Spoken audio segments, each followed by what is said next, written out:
అరే ఏంట్రా ఇది? ఇంకా సబ్స్క్రైబ్ చేసుకోలేదా? సబ్స్క్రైబ్ చేసుకుని ఆ బెల్ ఐకాన్ కొట్టండి.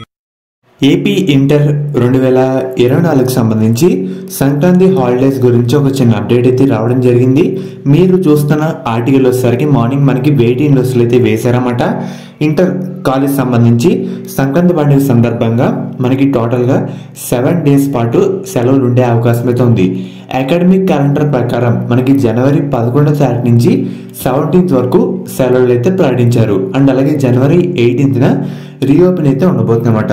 కానీ మనకి ఇదివరకు తుఫాన్ కారణంగా కొన్ని సెలవులు ఇచ్చారు. దానిపైన మనకి మార్చ్ 1 నుంచే పబ్లిక్ పరీక్షలు అయితే ఉన్నాయి. సో ఇవన్నీ దృష్టిలో పెట్టుకొని ఇంటర్ వాళ్ళు సెలవులను తగ్గించేందుకు వాళ్ళైతే ప్రయత్నిస్తున్నట్టు మనకి ఒక సమాచారం అయితే రావడం జరిగింది. త్వరలో మనకి సెలవులను కూడా ఇంటర్ బోర్డు వాళ్ళు అఫీషియల్గా ప్రకటిస్తారన్నమాట. కానీ మనకి ఈ చెప్పిన డేట్స్ అంటే జనవరి 11 నుంచి 17 వరకు సెలవులు ఉండే అవకాశం అయితే ఉంది. ఫస్ట్ తెలంగాణ ఇంటర్ వాళ్ళు కూడా ఇదివరకు అలా అన్నారు, కానీ అకాడమిక్ క్యాలెండర్లో ఎలా ఉందో సేమ్ ఆ డేట్స్ మనకి హాలిడేస్ ఇచ్చారు. సో మీరు ఎవరు టెన్షన్ పడకండి.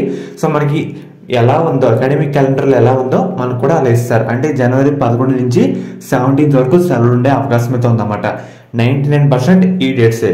ఫర్దర్ మీకు ఏమైనా చేంజ్ అయినా అప్డేట్ అయినా మళ్ళీ సపరేట్ అయితే వీడియో చేయడం జరుగుతుంది. సో ప్రజెంట్ అప్డేట్ ఇదే. హాలిడేస్ గురించి చాలా మంది అడిగారు, సో మీకు అందుకే చెప్పడం జరుగుతుంది.